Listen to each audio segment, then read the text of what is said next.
Una vez era riguroso, que con el miércoles de ceniza empezaba la cuaresma y el carnaval terminaba. Ahora ya no es así. Empieza miércoles de ceniza y el carnaval sigue adelante. Pensemos en la Semana Santa.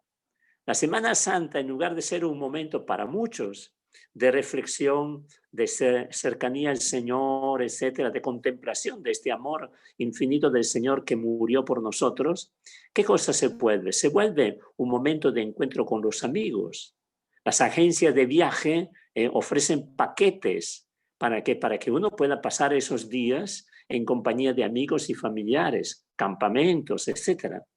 Y la Pascua, pues sencillamente es una de las tantas fiestas, una ocasión para un encuentro entre amigos, entre familiares. Pero la resurrección de Cristo pasa totalmente desapercibida. Hemos celebrado hace poco Todos los Santos y Todos los Santos tienden a estar desplazados, esta fiesta, por la fiesta de Halloween. Halloween, ¿no es cierto? Entonces, calabazas, disfraces, brujas, escobas y cosas por el estilo, ¿no? Bueno, yo estoy un poco, digamos así, riéndome de estas cosas, pero es un fenómeno que tenemos que pensar, ¿no? Y ustedes como padres de familia creo que es muy importante que lo piensen porque tienen unos hijos que educar. Y si los hijos crecen con esa mentalidad, es evidente que el valor religioso cristiano, la figura de Jesucristo, como que se va perdiendo siempre más.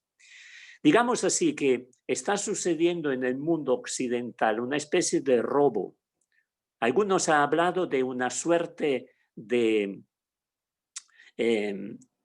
acción sobre el ADN de estas fiestas, una especie de mutación genética de estas fiestas, que manteniendo inalterado el nombre y la estructura formal de la Navidad, sin embargo, cambian profundamente de identidad y vacía estas fiestas de su verdadero significado. Esto es lo trágico. Entonces, el envoltorio es el envoltorio de la Navidad, pero se le vacía de su contenido. Y el contenido fundamental por el cual existe la Navidad, ¿cuál es? Se tiene un nombre propio, Jesucristo. Jesucristo. Bueno, este es el punto polémico que yo quería llamar, que usted prestara atención en modo particular, ¿sí? Presten atención porque tiene un significado educativo o deseducativo muy grande en nuestra sociedad. Los niños que vienen ahora crecen en este ambiente. Entonces, me parece a mí que una de las tareas fundamentales de un padre, de unos papás cristianos, es tratar de ayudar a los propios hijos a centrar la atención sobre lo que es el sentido verdadero de la Navidad, para no dejarse fagocitar, carcomer casi, por este consumismo que nos va envolviendo siempre más y que nos parece la cosa más normal del mundo. No se quiere decir que no haya que celebrar, sí, que encontrarse en familia no sea algo bueno, claro que lo es, pero lo específico de la Navidad es la celebración de Jesucristo, a tal punto que si Jesucristo no existiera, no existiría tampoco la Navidad. Por eso yo digo, aquel que no cree en Jesucristo, que ese día vaya a trabajar. ¿Por qué? Porque no tiene nada que celebrar, pues. No tiene nada que celebrar. Si no celebra a Jesucristo, ¿qué va a celebrar? Le dice felices fiestas. ¿Cuáles son estas fiestas? Estas fiestas son felices porque el Hijo de Dios se ha hecho hombre.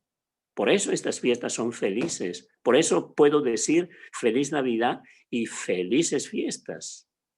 Entonces esto me parece un punto sumamente importante. Volteamos la página, fin del primer punto. Segundo punto, ¿qué es la Navidad? Y yo les invito aquí a tomar el texto de Mateo 1, 18, 24. ¿Sí? Mateo 1, 18, 24. Lo voy a leer. O a lo mejor alguno de ustedes lo quiere leer. ¿Lo leo yo?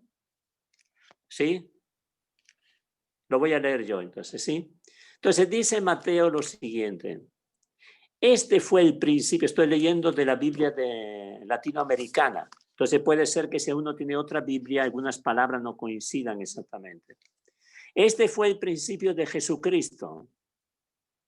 María, su madre, estaba comprometida con José, pero antes de que vivieran juntos, María quedó embarazada por obra del Espíritu Santo. Su esposo, José, pensó despedirla, pero como era un hombre bueno, quiso actuar discretamente para no difamarla. Mientras lo estaba pensando, el ángel del Señor se le apareció en sueños y le dijo: José, descendiente de David, no tengas miedo de llevarte a María, tu esposa, a tu casa. Si bien está esperando por obra del Espíritu Santo, tú eres el que pondrás el nombre al Hijo que dará a luz, y lo llamarás Jesús, porque él salvará a su pueblo de sus pecados.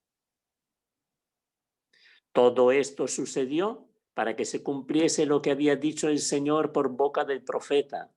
La Virgen concebirá y dará a luz un hijo, y le pondrán por nombre Emmanuel, que significa Dios con nosotros. Cuando José se despertó, hizo lo que el ángel del Señor le había ordenado y tomó consigo a su esposa. Y sin que hubieran tenido relaciones, dio a luz un hijo al que puso por nombre Jesús. Entonces, Navidad es esto. Es esto. Aquí hay nombres concretos. Estamos en una situación histórica concreta y con nombres concretos. Una madre que concibe por una intervención especial de Dios, no por el aporte de un hombre, que se llama María. Hay un niño a quien el ángel le dice a José: tú le vas a poner el nombre y lo llamarás Jesús. ¿Por qué? Porque, y aquí es la misión de Jesús, él salvará a su pueblo de sus pecados. Esta es la misión que él tiene. No solo, sino que en el versículo 22 se dice que hay una profecía, es decir, que este hecho había sido contemplado siglos antes de alguna manera por el profeta. Dios se fue preparando un pueblo para este acontecimiento extraordinario del nacimiento del Hijo de Dios. Una virgen concebirá y dará a luz un hijo y le pondrás por nombre Emmanuel, que significa Dios con nosotros. Entonces este niño, que es Jesús, es el Dios con nosotros. Entonces no es simplemente un hombre, sino que es el Hijo de Dios que se encarna, que se hace hombre. Esto hace la diferencia.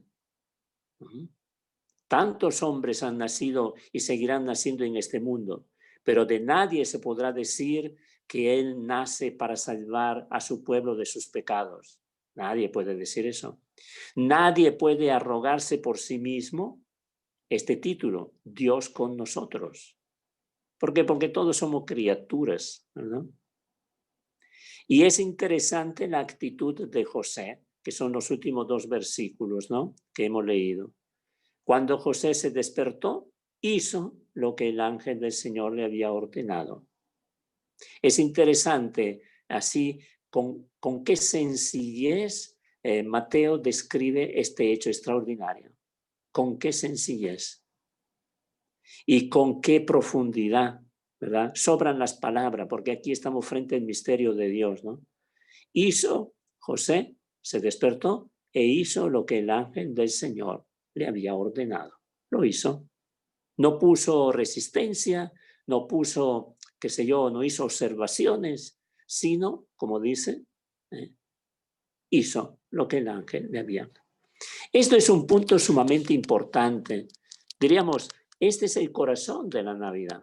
Este es el corazón de la Navidad. ¿eh? Nosotros buscamos líderes, sí, buscamos líderes. El Señor nos ha dado un líder y este líder se llama Jesús. Nosotros buscamos salvación. Todos nosotros sentimos la necesidad de ser salvados porque nuestra vida es una vida condenada a la muerte. Todos moriremos. ¿Quién nos salvará de esto? Un Salvador. Jesús es el Salvador. Hay en nosotros unos anhelos fundamentales. Por ejemplo, vivir. ¿Quién de nosotros no quiere vivir? Bueno, ¿quién nos dará la respuesta a este anhelo? Jesucristo. Otro, amar. Amar, pero sin sombra de egoísmo. Amar y ser amados. Sentimos que cuando amamos nos realizamos como personas. Bueno, ¿quién nos enseñará el verdadero amor? Y la respuesta es Jesucristo. Todos deseamos ser felices, felices en plenitud. ¿Quién nos dará esta felicidad en plenitud? Jesucristo. Porque este niño que hemos mencionado ahora en la lectura es aquel que se presentará como el camino, la verdad y la vida. Él dirá en cierto punto, yo soy la resurrección y la vida. Dirá también, yo soy el buen pastor. Yo soy el pan de vida, etc. Se volverá un signo de contradicción en el sentido de que habrá personas que lo aceptarán y lo seguirán. Y habrá otra persona que lo rechazarán hasta destruirlo o pretender destruirlo con la muerte y lo crucificarán.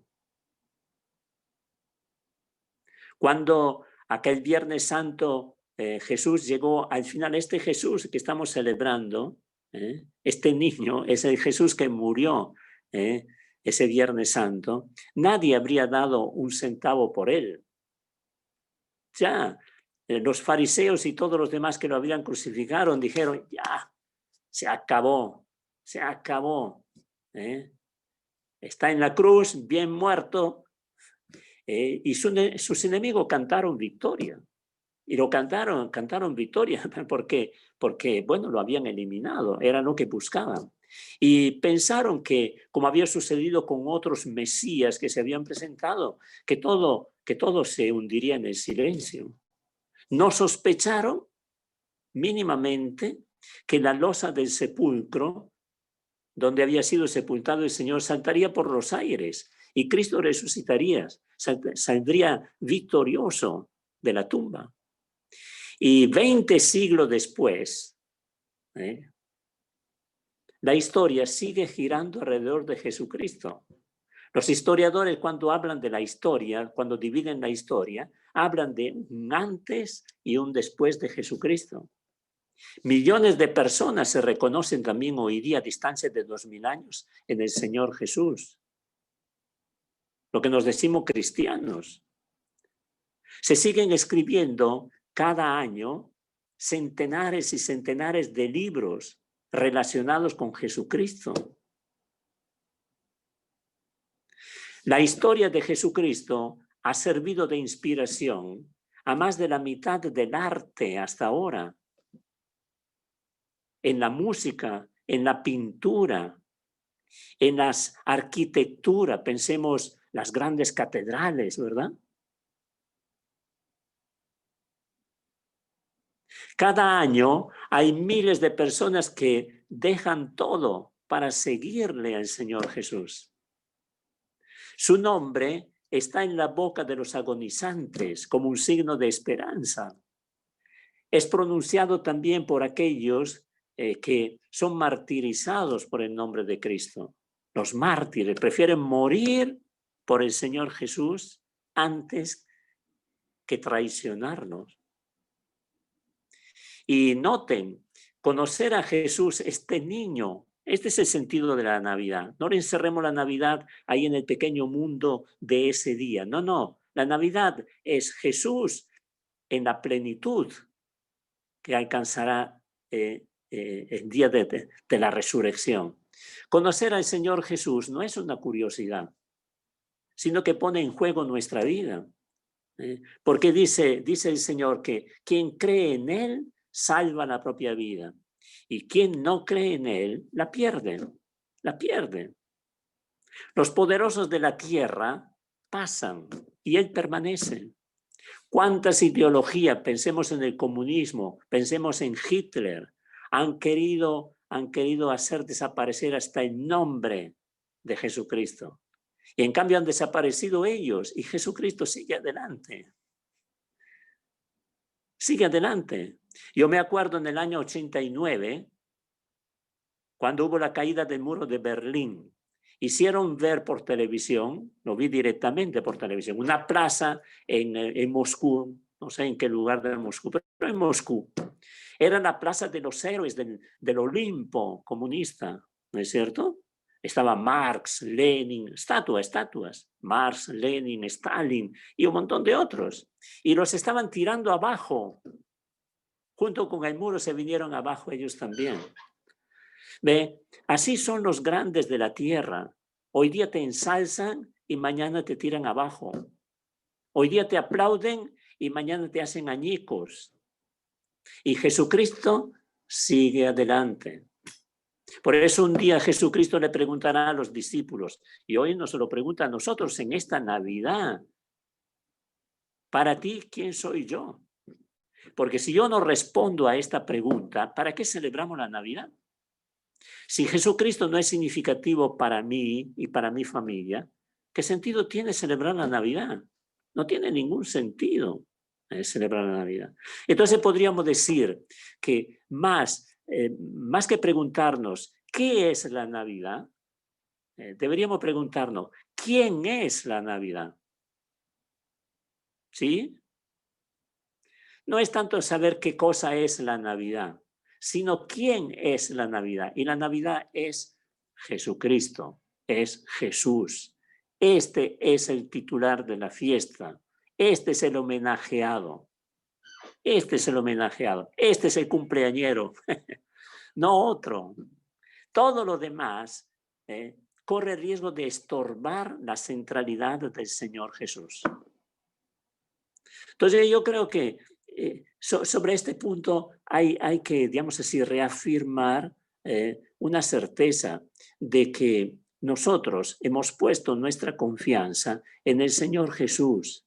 Y lo que celebramos en Navidad es el amor de Dios que se ha encarnado, que se ha hecho uno de nosotros, que murió en la cruz, porque la sombra de la cruz está presente en Navidad. Miren ustedes, Navidad, no, Jesucristo no ha nacido en la corte del rey, ha nacido en una choza por ahí, entre animales, y es el rey de los reyes. Después José y María tuvieron que agarrarlo y llevárselo a Egipto. ¿Por qué? Porque Herodes lo quería matar. O sea, la cruz está presente desde el comienzo, desde el comienzo. El hecho de que haya muerto en la cruz es el anillo final de una cadena de sucesos, ¿no? Donde estaba marcado el rechazo del hombre, pero mucho más el amor, la misericordia, la ternura de Dios que ha entregado el propio Hijo. Lo ha entregado y no lo ha retirado nunca más. Entonces este es el segundo punto que yo quería precisamente hacerlo presente. La idea de fondo es una sola. El titular de la fiesta es Jesucristo. Si no celebramos a Jesucristo, mejor ese día pongámonos a trabajar como todos los días, porque no tenemos nada que celebrar. Solo tenemos para gastar dinero en regalitos y cosas por el estilo. Si ponemos a Jesucristo en el centro y ayudamos a la familia a poner a Jesucristo en el centro, venga también la fiesta, porque eso es un elemento humano. Nosotros vivimos en comunidad, en familia, y bien lo celebramos. Bienvenido que sobre la mesa hay algo distinto de lo que comemos todos los días. Bienvenido el panetón, bienvenido el brindis, no sé lo que se puede hacer en la familia. Bienvenido el regalito, porque ese regalo, este regalo también es un punto importante. Los regalos de Navidad tienen un significado precisamente desde Jesucristo. Así como Dios nos ha regalado a Jesús, al propio Hijo, nosotros nos intercambiamos dones para recordar precisamente este regalo de Dios. Este es el significado de los regalos navideños. No otro, no otro. Si desligamos de este sentido, entonces caemos en el consumismo, como decíamos antes, ¿no? Una gastadera de plata para hacer contentos los niños y cosas por el estilo, ¿no? Entonces esto es importante. Basta sobre este segundo punto. Lo demás ustedes pueden leer. Yo les sugiero también que lean en forma complementaria el capítulo 1 de Lucas. O sea, la narración de Lucas en los versículos 1, perdón, en capítulo 1, versículo 26 hasta el 38. Pero esto se lo pueden leer ustedes después. ¿Por qué? Porque allí Lucas complementa con algunos elementos más, ¿no? Es importante la actitud. Aquí Mateo ha puesto de relieve más la actitud de José, ¿no es cierto? En cambio, allí en Lucas pone más en evidencia la actitud de María. Y es muy educativo también, esto es muy bonito, ¿no? Muy bonito. Basta sobre esto. Tercer punto y último. Ahora le voy a modo de flash, simplemente, que pueden usarlo también fácilmente después con los demás. Yo les sugiero que este año hagan un nacimiento en casa con los hijos. ¿Sí? Un pequeño nacimiento, no hace falta cosa grande. Pero que en este nacimiento el centro sea verdaderamente Jesucristo. ¿Sí? Si quieren solo Jesucristo, si tienen alguna otra cosa, yo les sugiero algunas, por el significado que tiene, porque la Navidad es también educadora de nuestra vida. La Navidad nos educa ciertamente a reconocer el don de Dios, Jesucristo que viene. Tanto amó Dios al mundo que entregó el propio Hijo, para que todo el que cree en Él no se pierda, sino que tenga vida eterna. Ahí está. Entonces, pero también nos educa entre nosotros. Podemos sacar algunas lecciones de la Navidad. Y sacamos algunas lecciones a partir de los, digamos así, de los personajes que acostumbramos o se acostumbraba un tiempo a poner en el nacimiento. Voy a empezar por los animales, por el burro y por el buey. En muchos nacimientos, sobre todo en los clásicos, se pone alrededor de la cuna donde está el niño, se ponen los animales, ¿sí?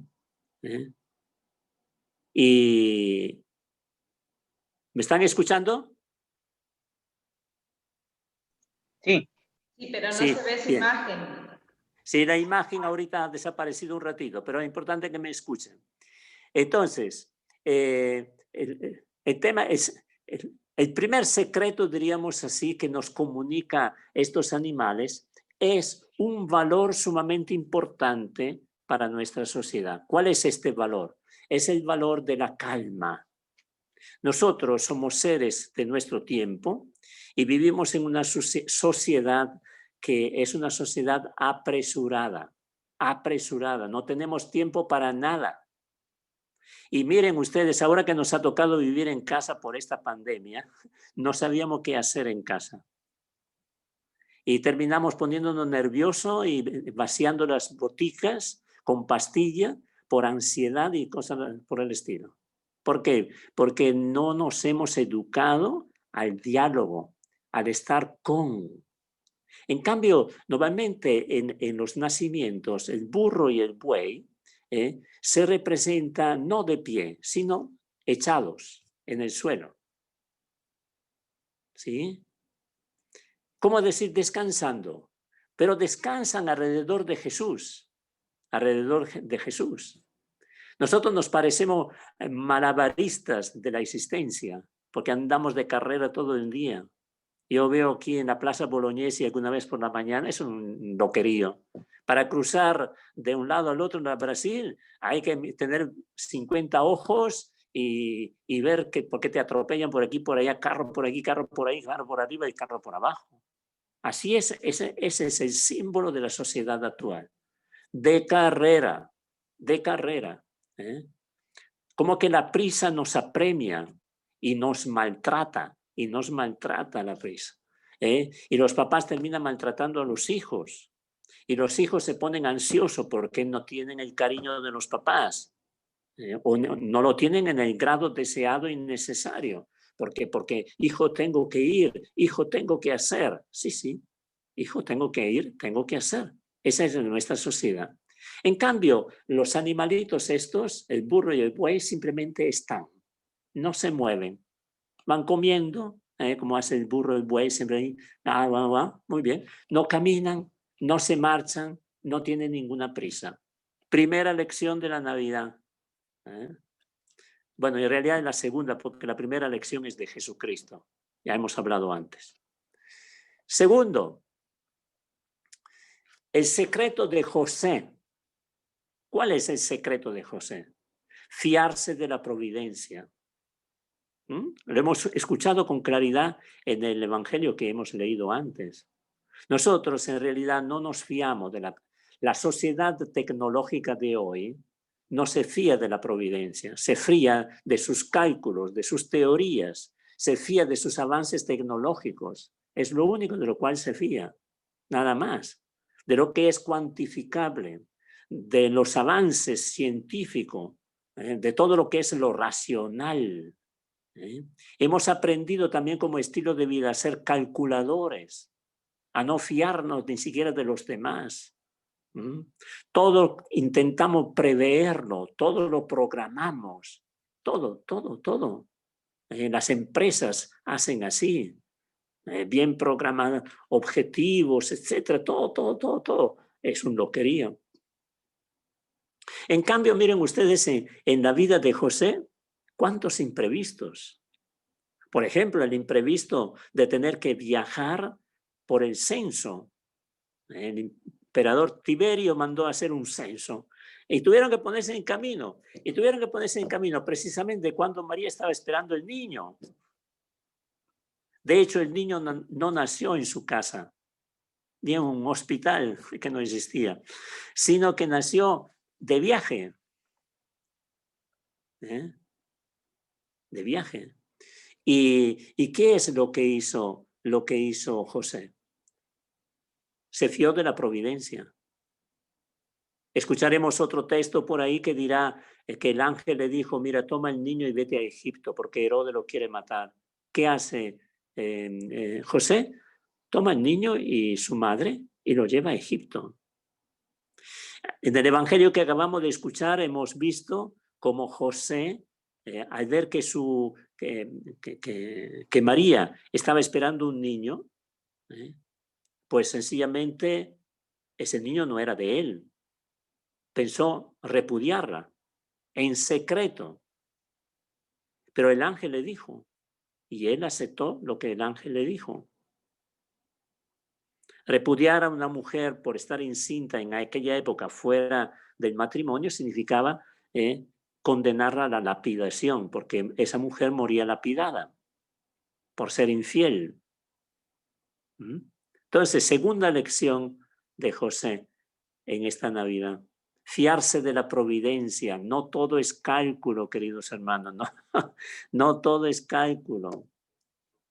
Estos dos jóvenes que fueron a las manifestaciones y que murieron, Inti y Brian, ¿ustedes creen que habían calculado su muerte? Claro que no.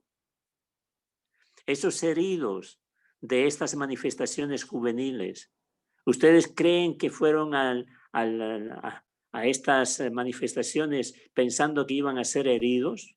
Claro que no. Y ahora en esta pandemia, ¿ustedes creen que nosotros calculamos cuándo el virus tiene que agarrarnos y tirarnos a una cama? Claro que no. Es que no todo lo tenemos bajo control. Tenemos que convencernos. Y entonces solo si nos fiamos de Dios podemos encontrar un sentido en nuestra vida. Tercero, el secreto de los ángeles. ¿Cuál es el secreto de los ángeles? La espiritualidad. Nosotros estamos obsesionados por estar en buena forma, ¿no es cierto? En estos tiempos, ¿cuántos hombres y cuántas mujeres están asustadas porque la balanza marca más de lo que marcaba hace 7 meses atrás? Unos kilitos de más de gordura. Uy, se pone tenso. Yo también, que soy flaco por naturaleza, he subido y me controlo. Yo también estoy sujeto a eso, me confieso mi pecado. Y estoy ya volviendo casi a los valores de hace 7 meses, 8 meses atrás. Y me siento contento. Porque a veces me siento gordo. Y no soy gordo. Pero así es, cada uno tiene su percepción del propio cuerpo. Pero, hermanos, hoy día hay una obsesión del propio cuerpo en muchas personas. En muchas personas. Una cosa es cuidar el propio cuerpo, cultivar el propio cuerpo. Lo tenemos que hacer porque el cuerpo somos nosotros. No es que tenemos un cuerpo como tenemos una camisa que nos ponemos encima y nos quitamos. Somos cuerpo. Si nosotros botamos nuestro cuerpo, nos botamos a nosotros mismos, ¿no? Entonces tenemos que cultivarlo, tenemos que cuidarlo. Sí, sí, claro. Pero una cosa es cultivar el cuerpo y otra cosa es dar culto al cuerpo. Dar culto al cuerpo. Y hay gente que gasta un montón de plata para los gimnasios, para todo esto. Descuidan también la propia familia. ¿Por qué? Porque tiene que hacer gimnasia, tiene que ir a estos gimnasios, someterse ¿no? a entrenamientos y todo lo demás, porque tiene que tener un cuerpo atlético. Sufrimos de juvenalismo. De juvenil. Fíjense, ya no se puede decir a una persona anciana, estás viejo. Ya no se le puede decir a una persona, estás viejo, es una ofensa. Estás vieja, es una ofensa, por Dios. No, son de la tercera edad. Oh, qué mentira más grande de la tercera edad que significa, está viejo. Yo tengo 70 años, soy viejo. No me gusta, pero soy viejo. No eres de la tercera edad. Ah, qué bonito que suena, melodía celestial. ¿Acaso eso cambia la realidad? Bueno, es parte del juvenalismo que marca nuestra sociedad. Y entonces el viejo de 70 años se viste como el joven de 25 y hace el ridículo. O la mujer de 80, lo mismo, quiere vestirse como o quiere y hace la ridícula. ¿Por qué? Porque cada cosa, cada tiempo es cada tiempo. Entonces, el tiempo pasa y por cuántas curas nosotros hagamos, cuántas terapias, deja el tiempo su indeleble huella de desgaste, de debilitamiento en nuestro cuerpo. Y la salud psicológica exige que nosotros aceptemos esto. Entonces, frente a esta tendencia idolátrica casi del propio cuerpo, los ángeles de la Navidad nos ayudan a entender que hay otro valor profundo, que es la espiritualidad. ¿Qué es la espiritualidad? Que también nuestro cuerpo tenemos que asumirlo desde el espíritu, desde el corazón. Nos enseñan a valorar y a gozar la vida espiritual. Porque la verdadera juventud es la juventud del corazón. Cada uno tiene la edad del corazón, de su corazón. Hay gente de 80 años que tiene un corazón joven y hay jóvenes de 18, 20 años que tienen un corazón viejo. Eso debería preocuparle, más que el pellejo. Eso debería preocuparle. Entonces, esto es importante. Entonces, cuidar la dimensión espiritual, la escucha de la palabra, la vida de oración, en familia, en familia, en familia, en familia. Cuarto secreto de un nacimiento es el secreto de María. ¿Cuál es el secreto de María? El secreto de María es el silencio. Después que ella dijo, y aquí la esclava del Señor, hágase en mí según su palabra, no escuchamos más palabra de María. Vendrán después en otras circunstancias, pero allí ella se mantuvo en silencio. Es un silencio adorante frente a las maravillas que Dios había hecho. Bueno, nosotros aborrecemos el silencio.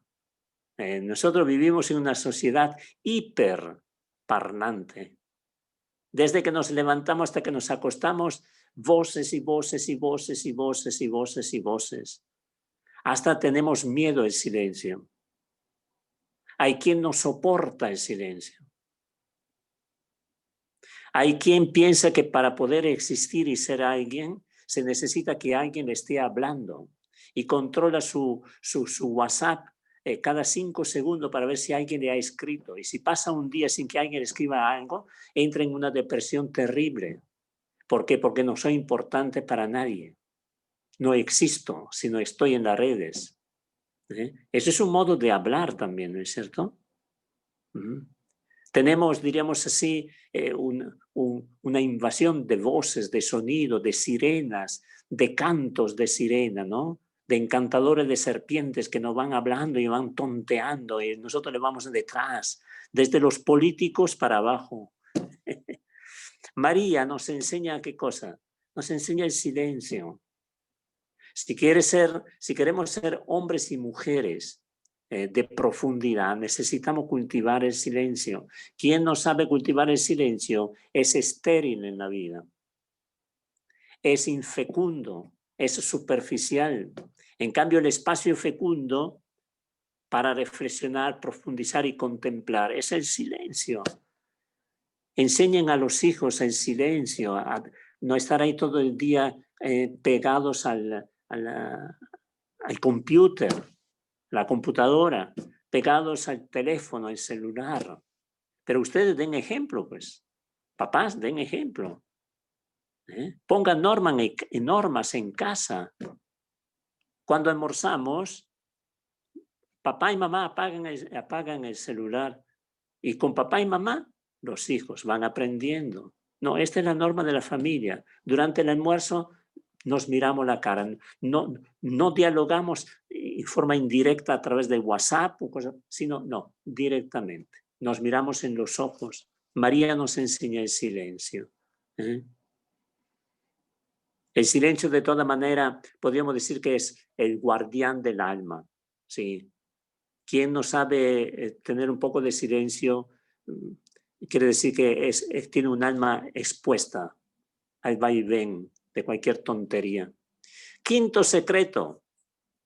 En el nacimiento está presente como contexto el pueblo de Israel, el pueblo judío.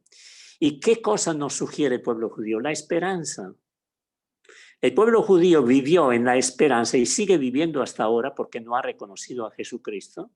Está viviendo en la esperanza de que venga el Mesías. Bueno, nosotros vivimos en un mundo pesimista. Pesimista. Basta que lean los periódicos. ¿Cuáles son las noticias presentes en los periódicos? Todos son problemas, no hay nada bueno en este mundo. A ver, vayan ustedes a encontrar alguna noticia buena. Nada. Todo muerte, asesinato, feminicidio, que el Tribunal Constitucional actuó como Poncio Pilato, que ¿cómo se llama? El Congreso es así, es asá, que fulano, que todo es negativo, no hay nada positivo.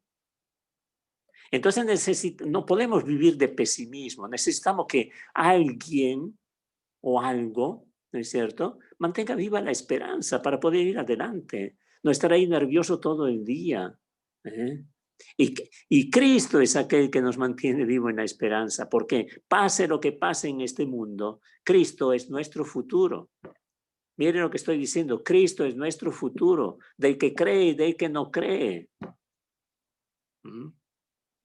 Cristo, no hay otra. ¿Dónde va a parar nuestra vida? Va a parar en los brazos de Cristo. No va a parar en la tumba. Eso es solo la puerta de entrada, nada más. Sexto secreto. El secreto de las estrellas. En un nacimiento nunca faltan las estrellas. Ponen estrellita por toda parte. ¿Y cuál es el secreto de las estrellas? El secreto de las estrellas es la humildad. Las estrellas están allí y brillan para todos. Brillan siempre en la oscuridad. Brillan para los buenos y brillan para los malos. Para todos. Nosotros vivimos en una sociedad que tiene muchos elementos de soberbia, ¿sí? De engreimiento. Nos creemos a veces nosotros los dueños de todo, del universo. Ahí vienen los problemas climáticos también, ¿no es cierto? Que podemos manipular esta naturaleza. Eso es soberbia del hombre, es soberbia del hombre. En cambio, las estrellas nos invitan con su luz que ilumina precisamente esta oscuridad de la vida a la humildad. El hombre es grande por la humildad que tiene. Recuerden lo que dijo María. Proclama mi alma la grandeza del Señor, se alegra mi espíritu. ¿Por qué? Porque ha mirado la humildad de su sierva. Si Dios hubiese encontrado una mujer más humilde que María, habría elegido la otra mujer. ¿Y qué cosa quiere decir ser humilde? No quiere decir ser tontos, apocados. Ser humilde quiere decir reconocer que todo lo que somos y tenemos nos viene de Dios. Y es verdad, porque ninguno de nosotros se ha dado la vida a sí mismo, ¿no? ¿O es que hay alguno que se ha dado la vida a sí mismo? Nadie se ha dado la vida. La hemos recibido a través de nuestros padres, la hemos recibido de Dios. Entonces, este elemento es importante, ¿sí? Otro secreto del pesebre, del nacimiento, es la pobreza. No la pobreza en el sentido de miseria, sino la capacidad de vivir de lo esencial, de lo que, bueno, necesitamos sin necesidad de acumular, ¿no? Sin esa ambición que nuestra sociedad muchas veces manifiesta, ¿no? La pobreza. Jesús no nació en la corte del rey, no eligió como madre una reina, eligió a una mujer sencilla del pueblo. Nació entre el perfume de los excrementos de los animales, en un establo, no en los perfumes del palacio real o de la corte del emperador de Roma o de Herodes. Esta es la verdad. Ajá. Otro secreto, y estoy concluyendo, el secreto de los reyes magos es el secreto de la docilidad. ¿Por qué los reyes magos fueron a buscar a Jesús? Porque fueron dóciles a la estrella que representa a Dios. Nuestra sociedad muchas veces se considera muy independiente, no necesita de Dios, no necesita de Dios. y en cambio Dios está más presente en nuestra sociedad que nunca. El drama, diríamos así, de los ateos es esto, que cuando sacamos a Dios de nuestra vida, perdemos el horizonte. Cuando nosotros perdemos el referente Dios, nos extraviamos por laberintos sin sentido. Ya no sabemos quiénes somos, ya no sabemos a dónde vamos, de dónde venimos, para qué estamos en este mundo. Entonces la docilidad a Dios es fundamental. El penúltimo, el secreto de los pastores. ¿Cuál es el secreto de los pastores? Es la fe.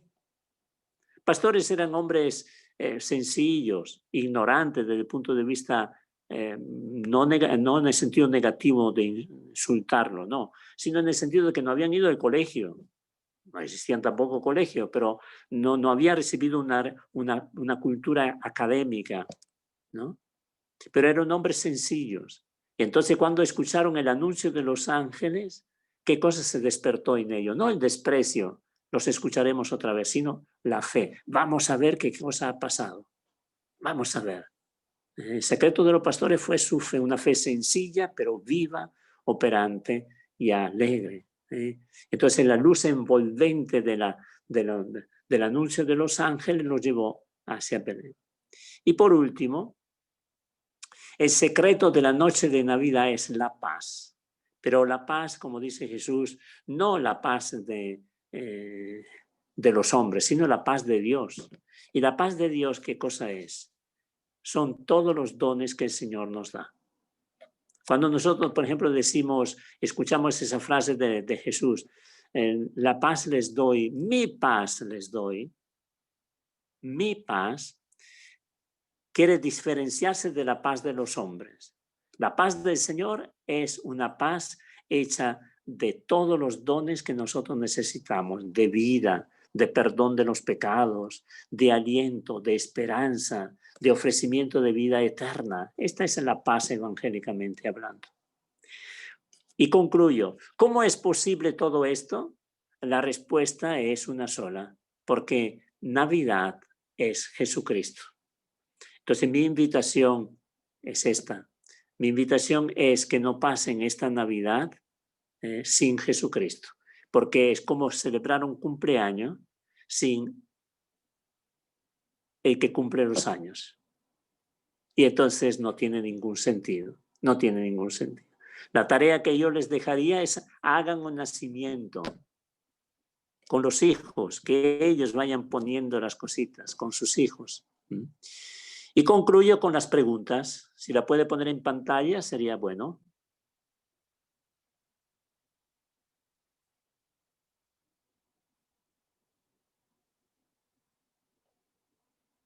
Entonces,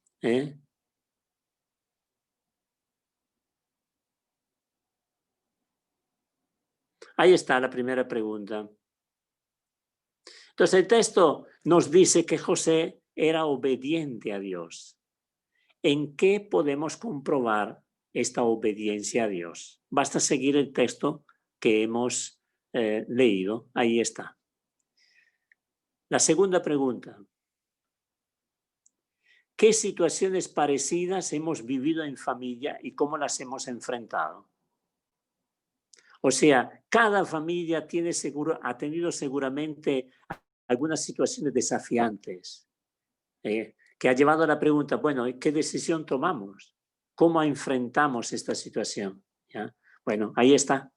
Analicemos sobre, digamos así, en relación también con esta obediencia de José. La tercera, hoy, ¿cuáles pueden ser esos ángeles que el Señor nos envía para que nos aclaren su voluntad y nos ayuden a cumplirla? O sea, fueron los ángeles que vinieron donde María y le anunciaron, vas a ser madre del Salvador. Y por último,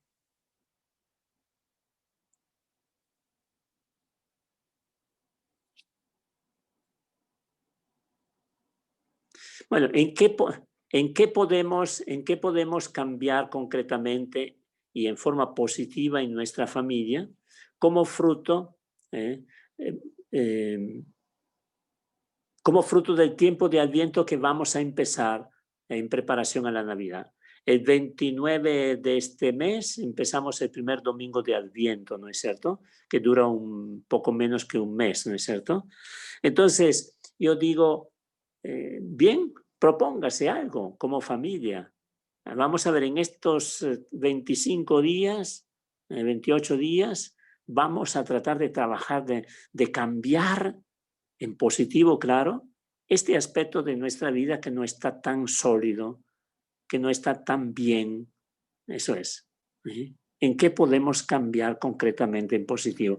Como familia. Debería ser un propósito de familia, ¿no? Y entonces yo creo que eso podría ser de mucha utilidad. Bueno, yo he concluido. Ahí tiene las preguntas.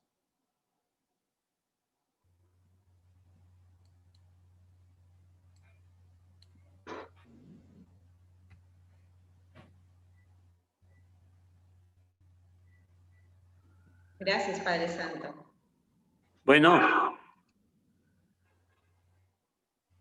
Entonces, muy bien. Ahora, gracias. Ahora ellos van a ir a trabajar en grupo las preguntas, ¿ya? Sí.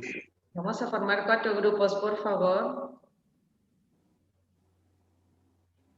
Primer grupo, la primera pregunta, el segundo grupo, la segunda, el tercer grupo, la tercera, el cuarto grupo, la cuarta. Las preguntas están en el celular, en el chat. Voy a crear las salas, por favor.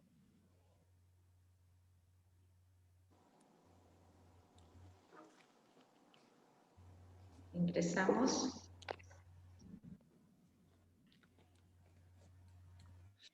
Bien, y yo los dejo. Gracias. ¿Sí? Ya, Padre, gracias. Que tengan una buena noche y tengan una feliz Navidad. Será feliz si Jesucristo está en el centro. Gracias. Buenas noches a todos. Buenas noches. Chao.